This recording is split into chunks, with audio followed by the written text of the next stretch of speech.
अस्सलामुअलैकुम, उम्मीद है आप सब खैर वाफियत से होंगे। नाज़रीन इकरामी, आज भारत बंद काल, आवाम, मजदूर, किसान सब सड़कों पर हुकूमत की पॉलिसियों के खिलाफ बड़ा एहतजाज।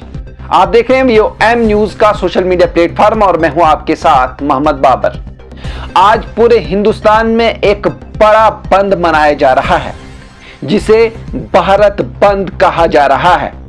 ये बंद आम हड़ताल जैसा है, लेकिन इस बार ये बहुत खास है क्योंकि इसमें सिर्फ मजदूर ही नहीं बल्कि किसान, देहाती लोग और कई बड़े बड़े इदारे जो है वो शामिल हो गए हैं। मुल्क के मुख्तलिफ हिस्सों में लाखों नहीं बल्कि 25 करोड़ से ज्यादा लोग इस एहतजाज का हिस्सा बन रहे हैं। ये बंद सिर्फ एक दिन की नाराजगी नहीं है बल्कि कई सालों की नाराजगी का नतीजा है।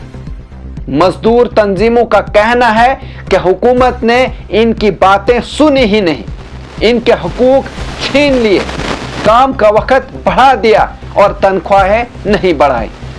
ऊपर से सरकारी नौकरियां कम कर दी गई, जो सरकारी कंपनियां थीं वो भी निजी हाथों में दे दी, यानी प्राइवेट हाथों में दे दी। यानी लोग बेरोजगार हो रहे हैं या ठेके पर काम करना पड़ रहा है जिसमें कोई सिक्योरिटी नहीं होती। मैं आपको बता दूं कि क्या हो रहा है बंद के दौरान, कहीं ना कहीं एक बहुत बड़ा सवाल है। तो मैं आपको बता दूं कि आज के बंद में कई बड़े इदारे शामिल हैं, जैसे बैंक, कोयले की कानें, डाक के दफ्तर, फैक्ट्रियां, बसें और ट्रांसपोर्ट के बहुत सारे सर्विसेज। मतलब यह है कि कई जगहों पर बैंकों का काम बंद है, डाक नहीं चल रही और कुछ रियासतों में बसें भी नहीं चल रही। खास तौर पर मगरबी बंगाल, पंजाब, केरला, तमिलनाडु जैसे इलाकों में बंद का ज्यादा असर है। कुछ जगहों पर रेलवे लाइन पर मुजाहरा हुआ, ट्रेनें रोक दी गई, जैसे बिहार के दरभंगा में जहां आरजेडी के कारकुनों ने नमो भारत ट्रेन रोक दी। तो मैं आपको बता दूं कि किस बात पर एहतजाज हो रहा है, कहीं ना कहीं एक बहुत बड़ा सवाल है। मजदूर तंजीमों ने हुकूमत को पिछले साल एक खत दिया था जिसमें 17 मुतालबे लिखे गए थे। मैं आपको कुछ पॉइंट्स बता दूं, जैसे कि 4 नए लेबर कानून वापस ली जाएं, जिसमें सरकारी कंपनियों की नजकारी बंद की जाए, यानी प्राइवेटाइजेशन को खत्म कर दिया जाए। हर मजदूर को जो है वो डायरेक्ट तनख्वाह दी जाए, कॉन्ट्रैक्ट पर काम करने के बजाय मुस्तकिल नौकरियां दी जाएं।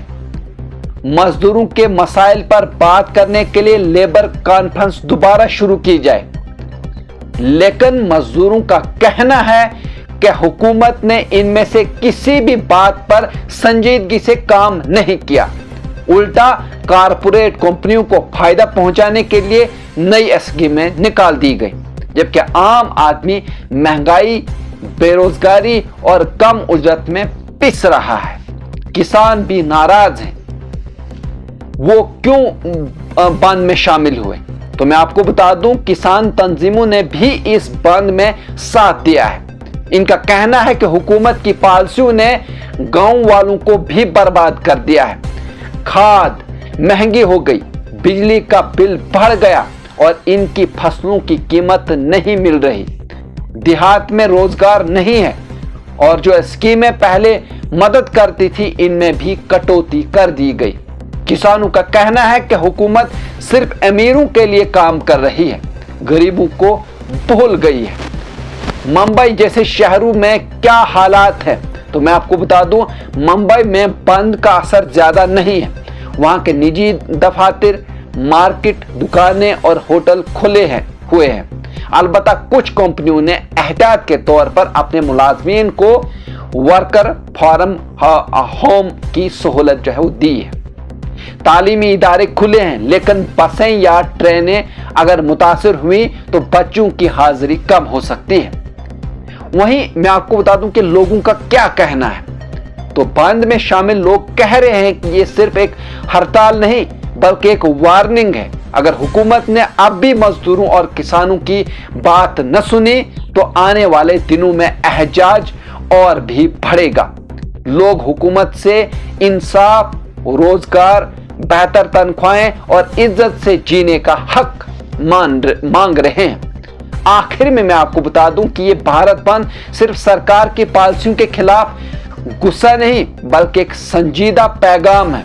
जब करोड़ों लोग एक साथ सड़कों पर आते हैं तो वो सिर्फ शोर नहीं मचाते, वो तब्दीली चाहते हैं। सवाल यह है कि हुकूमत इस पैगाम को समझती है या नजरअंदाज करती है। यह नाज़रीन, अगर आप इस तरह के और भी न्यूज़ देखना चाहते हैं तो आप हमारे चैनल को सब्सक्राइब कर सकते हैं, लाइक कर सकते हैं और शेयर कर सकते हैं। मुझे दीजिए इजाजत, शुक्रिया।